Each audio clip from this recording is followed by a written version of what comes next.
오늘 누가복음 17장 1절부터 10절까지의 말씀을 통하여서 믿음이 있더라면 이라는 제목으로 강해 이어가도록 하겠습니다. 누가복음 16장에서 예수님께서는 각기 다른 두 비유를 통해서 재물에 대한 말씀을 가르치셨습니다. 첫 번째 불의한 청지기의 비유를 통해서는 너희에게 만약 재물이 있다면 내일을 위해 사랑하는 이들과 더불어서 그것을 나누는 것이 지혜임을 가르치셨습니다.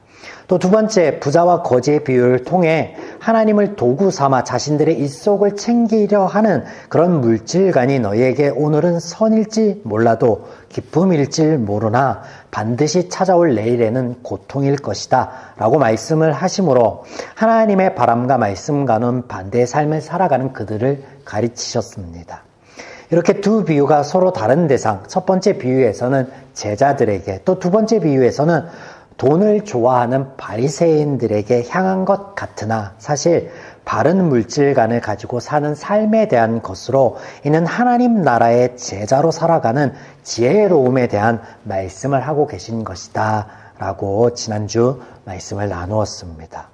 여러분, 예수님께서 이런 말씀을 하고 계실 때에 예수를 비웃던 바리새인들은 여전히 듣지 않았을 것이며 제자들은 고개를 끄덕였을 것이다 라고 여기시면 안 되겠습니다. 성경이 그들 모두가 죄인이며 죄적 가치관 아래 있던 그들은 들어도 듣지 못하며 보아도 보지 못하는 그래서 그들은 맹인의 상태임을 말씀하셨다라는 것을 우리는 염두에 두어야겠습니다. 이어지는 예수님의 말씀에 제자들의 반응이 앞서 말씀드린 것에 대한 것이므로 우리가 살펴보도록 하겠습니다. 본문 1절과 2절입니다. 예수께서 제자들에게 이르시되 실족하게 하는 것이 없을 수는 없으나 그렇게 하게 하는 자에게는 화로다. 실족하게 하는 일이 늘 있다라는 거예요. 그것을 염두에 두되 실족하게 하는 자에게는 화가 미칠 것이다. 2절 그가 이 작은 자 중에 하나를 실족하게 할진대 차라리 연자 맷돌이 그 목에 매어 바다에 던지는 것이 나으리라. 네. 바리새인들을 향한 비유의 말씀을 마친 후 예수님께서 그의 12제자를 향해서 지금 이 말씀을 이어가고 계십니다. 너희 중에 연약한 자를 넘어지게 할 자가 있다면 유대인에게는 없는 형벌이지만 이 로마에 있던 형벌 중에 하나를 끄집어내서 말씀하시는데 연자 맷돌을 목에 메어서 바다에 던져지는, 익사시키는 사용 제도인 것 같아요. 그런 형벌을 당하는 것보다 더 끔찍한 일이 있을 거야 라고 말씀하고 계세요. 또 형제 중에 죄를 회개하는 사람이 있다면 너희는 횟수가 문제가 아니야. 반드시 끝까지 용서해야 돼. 라는 말씀을 하십니다. 이것이 본문 3절에서 4절 말씀이 되죠. 자, 이 두 예수님의 말씀을 듣고 있던 12제자들의 반응이 어떠했느냐? 5절입니다. 사도들이 주께 여짜오되 우리에게 믿음을 더하소서 하니. 여기 제자들의 말에 의하면 지금 예수님을 따르고 있던 그들에게는 믿음이라는 게 스스로 있다라고 얘기했던 것 같아요. 믿음이 우리에게 있는데 그런데 예수님의 엄중한 듯 들리는 그 말씀에 의하면 우리에게 조금 더 필요한 것 같아요. 그래서 소극적으로 믿음을 더 달라라고 요청하고 있는 거예요. 그들 스스로는 바리새인들과 같지 않다라고 여겼을 거예요. 자, 보세요. 앞서 두 비유 말씀의 제자들, 이 12제자를 포함한 예수님을 따르던 무리들에게 했던 말씀과 더불어 바리새인들을 향한 비유의 말씀이었어요. 이 모든 말씀들이 이 제자들이 듣고 있었을 거란 말이에요. 12제자들이. 그런데 그들 스스로는 돈을 좋아하는 저 바리새인과 같지는 않아 우리는. 그들처럼 또 물질을 마땅히 사용해야 될 곳에 우리는 쓰지 않고 행포를 일삼지는 않아. 우리는 마땅히 써야 될 곳에 쓰고 있지. 그렇게 여겼을 거란 말이에요. 그런데 정작 성경에서는 죄인들에게 믿음이 없다라고 선포해요. 물론 하나님께서 그것이 물질관을 얘기하는 것처럼 보이나 그것에 깃들고 있는 제적 가치관과 다른 하나님의 나라를 살아가는 제자들의 삶이 어떠해야 되는지 가르치고 있는 것은 몰랐을 것이고, 그래서 로마서 3장 10절에서 12절에는 우리가 너무나 잘 아는 이런 말씀이 등장하고 있죠. 기록된 바 의인은 없나니 하나도 없으며 깨닫는 자도 없고 하나님을 찾는 자도 없고 다 치우쳐 함께 무익하게 되고 선을 행하는 자가 없나니 하나도 없도다. 네. 전무하다라고 말씀하세요. 전무하다. 하나님이신 예수님께서 이런 그들의 제자들의 상태를 모를 리가 없다라는 거예요. 그러면 이어지는 예수님의 이야기 안에는 믿음에 관한 것이겠습니까? 아닌 것이겠습니까? 끝까지 한번 말씀을 우리 나눠볼까요? 예수님의 비유의 말씀들은 그들이 그 말씀을 들어서 깨닫고 삶이 달라질 것을 바라셔서 하시는 말씀이지만 아직이에요. 아직.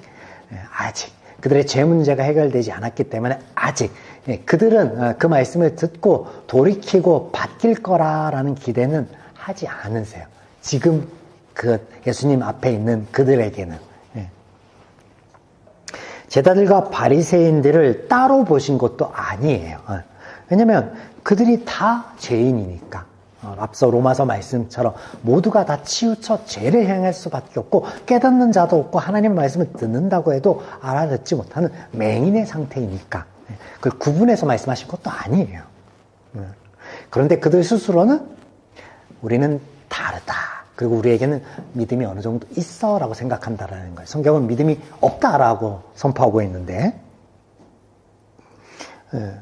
그러니 그들이 부족한 부분 조금만 채워주시면 안 될까요? 라고 말하는 거예요. 지금 상황이 이해가 되죠? 이에 대한 예수님께서 그들에게 하시는 말씀인 거예요. 그 다음에 이어지는 것들이. 6절 보겠습니다.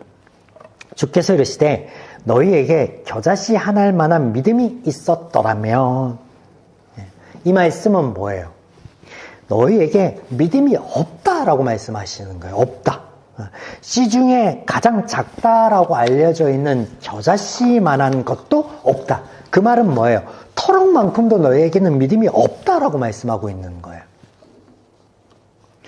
때문에 말도 안 되는 과정들이 다음에 이어지는데 말 한마디로 나무가 스스로 뽑혀져서 바다에 심겨지는 일이 있다라고 해요. 그 말을 순종한다라고 해요. 나무가. 여러분 그런 일은 없는 거예요. 그런 일은 없는 거예요. 그래서 6절의 말씀을 오해하시면 안 되는 거예요. 우리가 하나님을 믿어서 그래서 구하고 바라는 그것들이 아무리 작고 연약할지라도 큰 이적과 기사로 우리 삶 가운데 불러올 수 있을 것이다 라고 이 본문을 본다면 크게 오해하고 있는 거예요.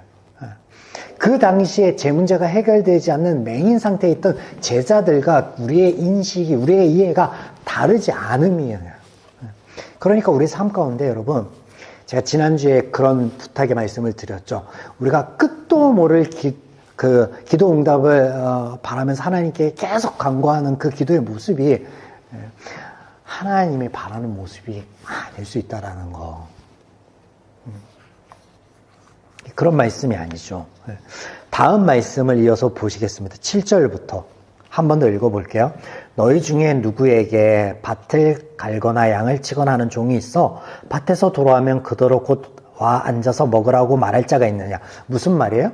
종이 밭일을 하고 바깥 일을 하고 돌아왔을 때 수고했다 이제 앉아서 쉬어라 라고 말할 주인이 있느냐라는 거예요.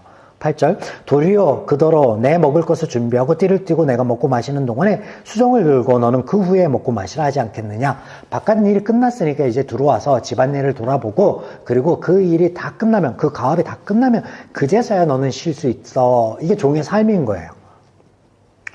그렇게 명한 대로 하였다고 종에게 감사하겠느냐. 10절 이와 같이 너희도 명령받은 것을 다 행한 후에 이르기를 우리는 무익한 종이라 우리가 하여야 할 일을 한 것뿐이라 할지니라. 자, 여기 예수님께서 또 다른 말씀을 통해서 제자들을 종으로 비유하고 있습니다. 그런데 우리가 좀 전에 제가 말씀을 읽으면서 잠깐 설명드렸듯이 종이 바깥 일을 하고 돌아와서 다시 집안일을 하는 것이 당연합니다. 그리고 그 모든 일과가 끝난 후에 쉬는 것, 그거 당연한 겁니다. 그가 당연한 일을 하였다라고 해서 칭찬을 하지 않는 것, 그것도 너무나 당연한 일이라는 거예요. 이 당연함이 너희가 지금 하고 있는 그것, 너희가 하나님의 말씀을 못 알아듣고 엉뚱하게 반응하고 있는 지금 이 모습, 너희의 그 모습이 너무나 당연하다라는 거예요. 당연하다. 그리고 그 당연한 모습들이 너희 안에 지금 드러나고 있구나라고 하는 거예요. 믿음에 대한 얘기를 하시는 게 아니에요. 믿음이 없는 자들이니까.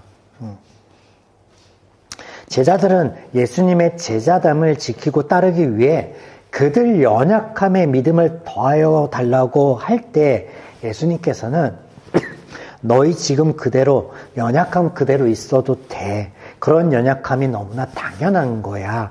그래서 너희 위해 지금 내가 여기 왔지 않니? 라고 복음의 메시지를 전하고 있는 거예요. 본문의 말씀이 이해가 되시죠? 사랑하는 여러분, 그렇습니다. 우리는 늘 우리의 부족함에 하나님께 믿음을 구하고 지혜를 구합니다. 그런데 하나님께서는 오늘 나에 있는 그 모습 그대로를 받아주시고 그것이 좋다, 그것이 선하다, 그것이 아름답다라고 해주신다라는 거예요. 한 해를 마무리 지으는 지금 31일 말일에 우리가 서 있습니다. 아쉬움도 있고 부족함도 있고 회한도 있을 텐데 고개 숙이지 마십시오. 오늘 하나님께서 우리에게 뭐라고 했냐면 잘했다. 25년 한 해도 너 너무나 수고했어. 너의 그 지금 모습 그대로가 족하다. 이렇게 위로하시고 우리에게 힘주시는 이 하나님의 음성을 오늘 이 누가복음 17장의 예수님의 말씀 가운데서 여러분 듣고 위로를 얻고 힘을 내시길 바랍니다.